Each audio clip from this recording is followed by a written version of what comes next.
বন্ধুরা, কম্পিটিটিভের দুনিয়ায় আপনাদের প্রত্যেকে স্বাগত এবং আপনার সাথে আছি আমি পর্ণদীপ। আর ক্র্যাক WBCS প্রিলিমস 2022কে উদ্দেশ্য করে আমরা মোস্ট ইম্পর্টেন্ট টপিক থেকে আলোচনা করছিলাম। আজ আমরা নেতাজি নিয়ে আলোচনা করব। নেতাজি থেকে আসা সমগ্র কোশ্চেন পর্যন্ত আমরা দেখব। WBCS প্রিলিমসে অলরেডি 2000 সাল থেকে এই বিগত 20 বছরে কী কী কোশ্চেন এসছে সেগুলোও কিন্তু আমরা দেখে নেবো এক ঝলকে।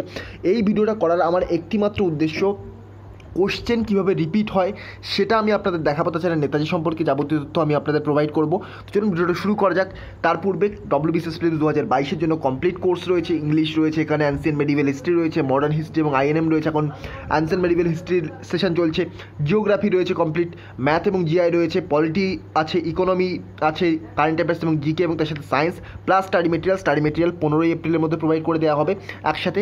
দাম মাত্র 500 টাকা। লিঙ্ক ডেসক্রিপশন বক্সে দেওয়া রয়েছে এবং কীভাবে কিনবেন সেটাও কিন্তু ডেসক্রিপশন বক্সে দেওয়া রয়েছে। চলুন শুরু করা যাক। তো দেখুন, নেতাজির এই যে টপিকটা আমরা কিন্তু কভার করছি WBCS ম্যানুয়াল থেকে। তো সুভাষচন্দ্র বোস তিনি নেতাজি নামে পরিচিত ছিলেন, এটা নতুন করে বলার কিছুই নেই। তার জন্ম কত সালে হয়? জন্ম হয় উড়িষ্যার কটক শহরে 23শে জানুয়ারি 1897 সালে। আচ্ছা, 1897 সালে আরও একটা গুরুত্বপূর্ণ ঘটনা ঘটে। কী ঘটনা?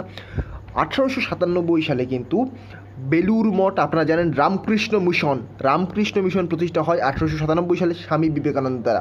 এটাও কিন্তু মনে রাখবেন, পরীক্ষার জন্য খুব ইম্পর্টেন্ট। তো তিনি কিন্তু সিভিল সার্ভিস এক্সামিনেশন, তখন সিভিল সার্ভিস এক্সামিনেশন, এখন IAS এক্সাম, UPSC এক্সাম তখন এরকম ছিল না। তখন এক্সামের নাম ছিল ইন্ডিয়ান সিভিল সার্ভিস বা ICS।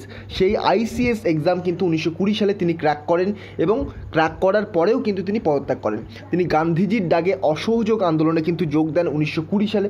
কিন্তু এখানে একটা ঘটনা ঘটে 1922 সালে, যখন গান্ধীজি অসহযোগ আন্দোলন পরিত্যাগ করেন, তখন কিন্তু সুভাষচন্দ্র বসু খুবই গান্ধীজির উপর ক্ষিপ্ত হয়েছিলেন। তার কারণ কি? তিনি ICS-এর মতো পরীক্ষা, এটা একটা মজার কথা, ICS-এর মতো পরীক্ষা ক্র্যাক করে তিনি ছেড়ে দিয়ে এসেছেন। তাছাড়া তিনি দেশের জন্য অবশ্যই ছেড়েছেন, কিন্তু জাস্ট একটা ফানি টক আপনাদের যাতে মনে থাকে যে 1920 সালে তিনি কিন্তু ICS ক্র্যাক করেন এবং পরবর্তীতে কিন্তু চাকরিও তিনি পদত্যাগ করেন। এইভাবে মনে রাখতে পারেন, যেহেতু তিনি ক্ষুব্ধ হয়েছিলেন গান্ধীজির ওপর, তার কারণ তিনি ICS পরীক্ষা ক্র্যাক করার পরেও তাকে ছাড়তে হয়েছিল, অসহযোগ আন্দোলনের ডাকে সাড়া দেওয়া, সেই আন্দোলনই পরিত্যাগ করে দেওয়া হলো বা সেই আন্দোলনই বন্ধ করে দেওয়া হলো। Next, established independence league of India with Jawaharlal Nehru in 1982। দেখুন, ইন্ডিয়ান লিগ অফ ইন্ডিপেন্ডেন্স আর ইন্ডিপেন্ডেন্স লিগ অফ ইন্ডিয়া দুটোর মধ্যে পার্থক্য রয়েছে। ইন্ডিয়ান লিগ অফ ইন্ডিপেন্ডেন্স সেটা কিন্তু প্রতিষ্ঠা করেন রাসবিহারী বোস, আর এখানে independence league of India Jawaharlal নেহেরুর সাথে কিন্তু নেতাজি একত্রে 1928 সালে তিনি তৈরি করেন। এটা মাথায় রাখবেন, পরীক্ষার জন্য ইম্পর্টেন্ট। তাছাড়া তিনি দুবার ইন্ডিয়ান ন্যাশনাল কংগ্রেসের প্রেসিডেন্ট হন। কত সাল? একটা 1938 সাল, একটা 1939 সাল। 1938 সালে হরিপুরা এবং 1939 সালে ত্রিপুরী কংগ্রেস 1939 সালের প্রেসিডেন্ট হন এবং 1938 সালে হরিপুরা ন্যাশনাল কংগ্রেসের কিন্তু প্রেসিডেন্ট হন। আর ফরওয়ার্ড ব্লক তিনি প্রতিষ্ঠা করেন 1939 সালে, তিনি ফরওয়ার্ড ব্লক প্রতিষ্ঠা করেন এবং তাকে কিন্তু নিজের গৃহে বন্দি করে রাখা হয়। তো তার নিজের গৃহে বন্দি করে রাখা পরে 1941 সালে তিনি কিন্তু ছদ্মবেশে কলকাতা ত্যাগ করেন এবং বার্লিনে পৌঁছান এবং হিটলারের সঙ্গে কিন্তু তিনি দেখা করেন 1941 সালে। তার যে তার অটোবায়োগ্রাফির নাম হচ্ছে দ্য ইন্ডিয়ান স্ট্রাগল। তার অটোবায়োগ্রাফি বা আত্মজীবনী, তার নাম দ্য ইন্ডিয়ান স্ট্রাগল। 1943 সালে সিঙ্গাপুরে ভারতীয় জাতীয় সেনাদের সমস্ত দায়িত্ব নিজের কাঁধে তুলে নেন এবং ভারতের প্রভিন্সিয়াল সরকার গড়ে তোলেন। পরীক্ষায় কিন্তু এই কোশ্চেনটা বহুবার এসছে। WIP-এর পরীক্ষায় সাধারণত এই কোশ্চেন দেখা যায়। 1943 সালে কোথায়? সিঙ্গাপুরে তিনি প্রভিন্সিয়াল সরকার গড়ে তোলেন বা প্রভিন্সিয়াল গভর্নমেন্ট কিন্তু গড়ে তোলেন। তার ইম্পর্টেন্ট যে স্লোগান, তার মধ্যে কী রয়েছে? তার ইম্পর্টেন্ট স্লোগানগুলোর মধ্যে রয়েছে দিল্লি চলো, আর একটা হচ্ছে তোমরা আমায় রক্ত দাও, আমি তোমাদের স্বাধীনতা দেবো। মাথায় রাখবেন, দুটো আপনারা জানেন, সেহেতু আমি আর লিখলাম না। আর নেতাজি কিন্তু জয় হিন্দ স্লোগানও দিয়েছিলেন। আর গান্ধীজিকে যে রাষ্ট্রপিতা সেটা কিন্তু নেতাজিই বলেছিলেন। গতদিন আমরা গান্ধীজি আলোচনা করার সময় কিন্তু এটা আলোচনা করেছিলাম। তো এবারে দেখবো আমরা ইম্পর্টেন্ট কিছু কোশ্চেন WBCS প্রিলিমসের প্রিভিয়াস ইয়ার্সে এসেছে। তো এটা WBCS ম্যানুয়াল থেকে নেওয়া। দেখুন, 93 নম্বর কোশ্চেন বলছে ইন্ডিয়ান ন্যাশনাল আর্মির নেতা কে ছিলেন? সুভাষচন্দ্র বোস। ইজি কোশ্চেন ছিল। ফরওয়ার্ড ব্লক জাতীয় দলের প্রতিষ্ঠাতা সুভাষচন্দ্র বসু। একটু আগে আমরা দেখলাম, কত সালে দেখলাম ফরওয়ার্ড ব্লক, এখানে দেখুন 1939 সালে ফরওয়ার্ড ব্লক কিন্তু প্রতিষ্ঠা করেছিলেন নেতাজি।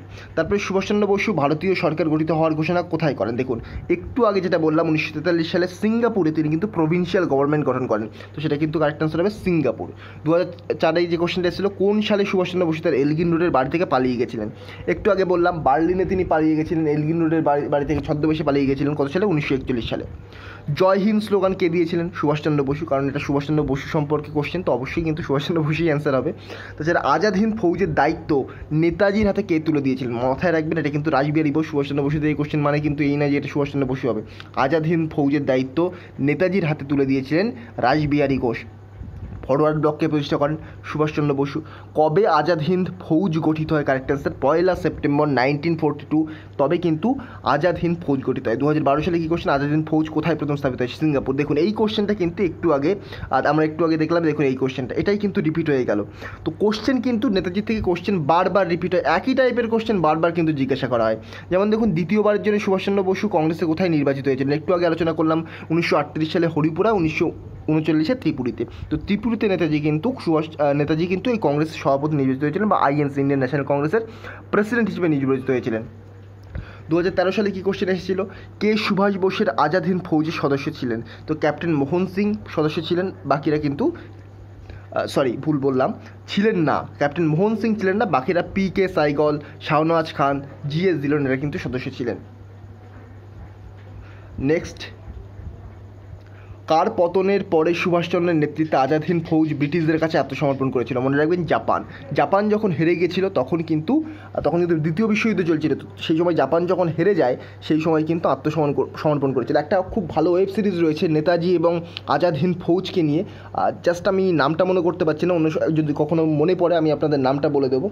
সামথিং আর্মি টাইপের, গ্রেট ইন্ডিয়ান আর্মিটা বা ফরগটেন আর্মি এই টাইপের একটা নাম ছিল, দ্য ফরগটেন আর্মি এই টাইপের একটা নাম ছিল। নেতাজিকে নিয়ে, নেতাজির যে আর্মি ছিল কীভাবে ভারতে দখল করছিল, তারপরে কীভাবে সেটা নেতাজির সেই যে আর্মি সেটা পরাস্ত হয় জাপান হেরে যাওয়ার পরে, কীভাবে সেই আর্মির যে সদস্যরা কীভাবে দুঃখ কষ্টের মাধ্যমে তাদের দিন যাপন করে, শারীরিক কষ্টের মাধ্যমে দিন যাপন করে, সেগুলো কিন্তু এই সমগ্র ওয়েব সিরিজে দেখানো হয়েছে। আপনারা কিন্তু দেখতে পারেন একটা নির্দিষ্ট সময় বেঁধে, তার মানে এই নয় WBCS প্রিলিমস সামনে 2 মাস, এখন আপনি দেখতে বসে যাচ্ছেন।